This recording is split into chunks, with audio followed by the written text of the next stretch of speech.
Well, this is the last class on the course of grit, but it certainly isn't the last experience with grit that you're going to create in your life. And that's the key to know, is that you're going to create grit and create yourself being a hero and create a good response to yourself. Now, in the process of that, not only have I been trying to motivate you highly to be able to move forward, but not only have I been trying to give you the ideas of how to treat yourself, but now I want you to consider the following, and that's the use of your mind. Okay, your mind, we're going to just break it down to these two things for now. We're not going to include everything that your mind has in it, but your mind has imagination, and it also has messages. So we'll just break down imagination and messages down. That's all we're going to deal with of your mind. Your mind's so much more than this, more complex. Now, in the art of being able to create who you are, with grit and with being a hero, you have to realize that there are going to be times when your emotions and your feelings and your physiology and your memories are everything opposite of grit and being a hero. They are all down, totally in the drags. And that's just fact. You're not always going to be able to pick yourself up from that by feeling better. In fact, people who rely on their emotions don't really actually realize that emotions are there as a spice of life. They're not there to guide you. They're there to inform you maybe of some information, but they're there more for you to feel the animation of life. And when people say trust your gut or trust your heart, that's actually a much more complicated thing than trusting your emotions. Emotions are not actually trustworthy, they're just expressive. And one moment you can feel happy, the next depressed. One moment you can be angry, and the next loving. Emotions come and go. They're waves that come and go. They're unpredictable.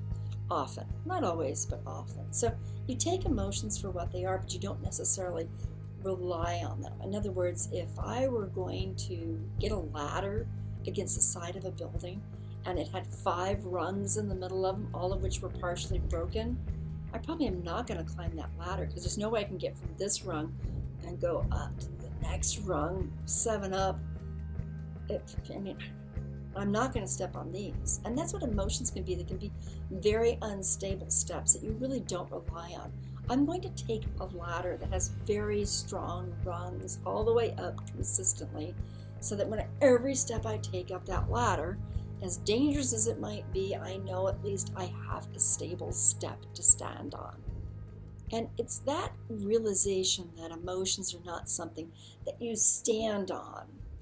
They're spices of life. They're interesting. They provide some information, but they're not the structure that you guide yourself with. Now, instead, though, what you want to do is to know that you can guide yourself with deliberate, conscious thoughts that you create that are in line with your best, kindest, most intelligent, savvy way of thinking. And I'm not just saying that the mind is all that amazing. I'm saying that imagination and messages that you give yourself have a way of sculpturing your emotions, have a way of impacting your physiology of your body, have a way of actually impacting your brain and what fires off in your brain, and has a way of actually talking back to the messages inside you and the emotions inside of you that are harmful. So I'm just going to assume that with abuse and trauma, you experienced really unhelpful emotions and really awful emotions, really painful emotions that could really feel defeating to you. You also probably were exposed to messages that you gave yourself or someone else gave you that were really defeating as well. So those messages and those emotions are information, but they're not necessarily facts. They may have been what was relevant to those experiences, but you're in a different experience right now. You're in recovery. And being in recovery means that you have to take charge of using your imagination and using your mental messages. And by using your imagination and mental messages deliberately and consciously, you are stepping into a power that is much greater than just remembering the past. Remembering is relevant. We talked about that in the 12 hours of recovery. It has its place in recovery.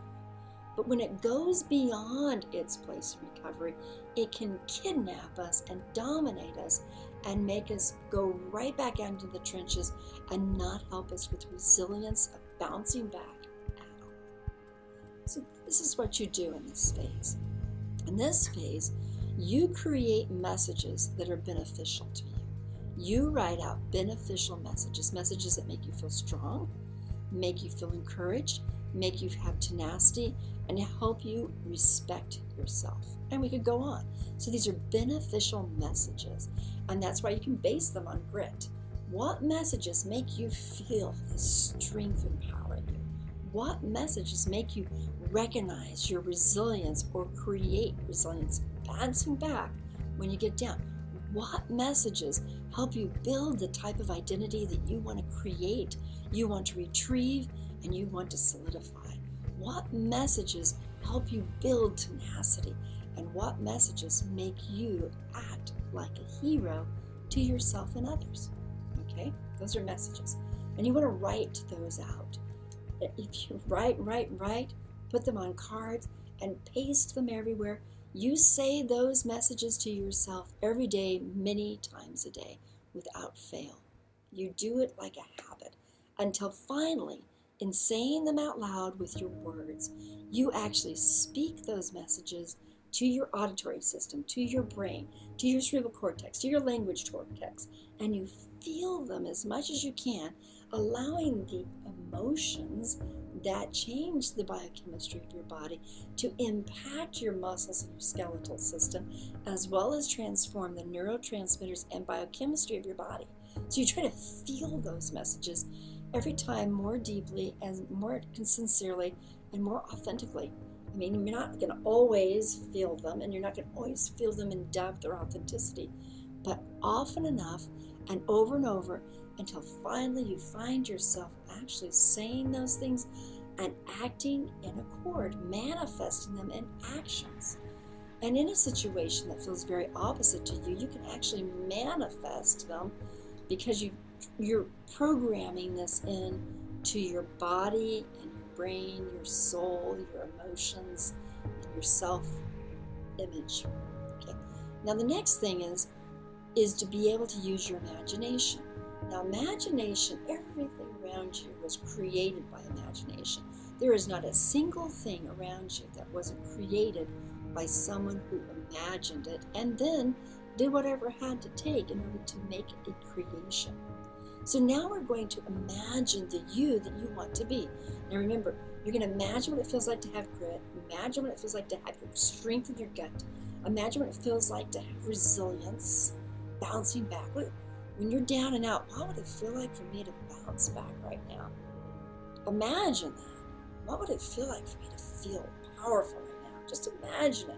What does the feeling of power feel like? Or maybe it's a little bit like this. Maybe it's a little bit like that. So you begin to play with your imagination. Oh, I remember when I watched that movie and that person seemed real powerful and I felt a little something in my body, or I got that kind of power in me. That's using your imagination, tying it into stories and heroes and plots and characters. I mean, we have a plethora of heroes in our movies and television shows these days. So take advantage of those sorts of things. Now, you can also imagine what you could do. And that's, what could I do right now that would make me be this person I want to be? What would I do right now? And you begin to imagine what you would do. What could I do? Well, right now I can take a blanket and put it over that person that's sleeping on the sidewalk. Right now I could go and help the friend of mine that just gave birth to a child by just cleaning their kitchen. Right now I could. So now you're imagining little teeny things, normal things, or maybe big things that allow you to be a hero in someone else's life, or perhaps in your own. So you begin to imagine, what could I do? And then when you actually act it, you're transforming your imagination into something that's tangible. So you've moved from messages into tangibility, and you've moved from your imagination intangible. You manifest it, you show it, you display it. And when you manifest it and show it and display it, there's something in you that begins to believe the authenticity of what it is you are imagining. The more you can believe the authenticity of what you imagine and believe it by proving it to yourself, the more you begin to convince yourself and become a master of your life. This is mastering your life. And that plays a very big part. Instead of you being mastered by memories and emotions, gut reactions that are not in your best interest, you begin to master your ability to act, think, and feel a physiological response that's in line with what you want to create. And so this is that idea. Remember I talked about creating your identity as well as discovering your identity or rescuing your identity? This is all about you creating it. And in the process of creating it, you might find, oh, I remember when I did this. Memory now serves you to help you have a meaningful message, and it serves you to be able to imagine, well, if I did it then, I could probably do it in the future too. This is the strength. Now again, another reason why individuals who recover from abuse and trauma are amazing influencers on our planet is because they have learned to use messages and images, imaginings, to master situations and actually make them real. That'll do it for today. I'll see you in the next course.